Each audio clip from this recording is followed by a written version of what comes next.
Hi friends, welcome to Anu food. ఈరోజు చిన్నపిల్లలకు అంగన్వాడీలో ఇచ్చే బాలామృతం పిండితో హల్వా తయారు చేసుకుందాము. చాలా సింపుల్గా టేస్టీగా ఉంటుంది. స్టవ్ మీద ప్యాన్ పెట్టుకుని ఒక కప్పు బెల్లం వేసుకుందాము. కప్పు బెల్లానికి 2 కప్పులు వాటర్ పోసుకుని బెల్లం అంతా కరిగేంత వరకు కూడా మనం ఉంచుకోవాలి.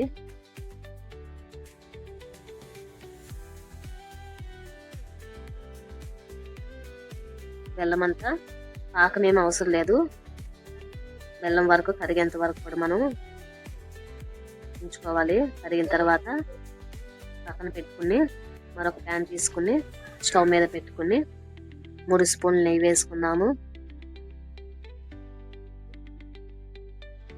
నెయ్యి కొంచెం వేడవి కరిగిన తర్వాత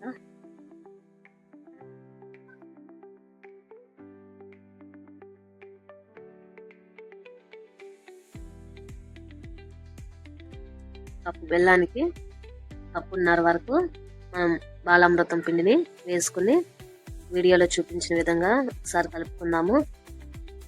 తర్వాత మనం కరిగిన బెల్లం వాటర్ని కొన్ని పోసుకుంటూ ఇలా వీడియోలో చూపించిన విధంగా తిప్పుకుంటూ ఉండాలి. మొత్తం ఒకేసారి పోసుకోకుండా కొద్దిగా పోసుకుంటూ కలుపుకుంటూ ఉండాలి.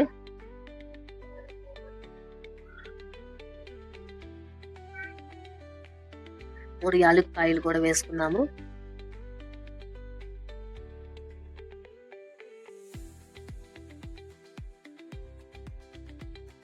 అలాగే కొద్దిగా బాదం పప్పు కూడా వేసుకున్నాము. జీడిపప్పు కూడా వేసుకోవచ్చు. వీడియోలో చూపించిన విధంగా అలా వచ్చేంత వరకు కూడా తిప్పుకుందాము. స్టవ్ ఆఫ్ చేసుకుందాము. 1 స్పూన్ నెయ్యి వేసుకుని అంతే, చాలా సింపుల్గా హల్వా రెడీ.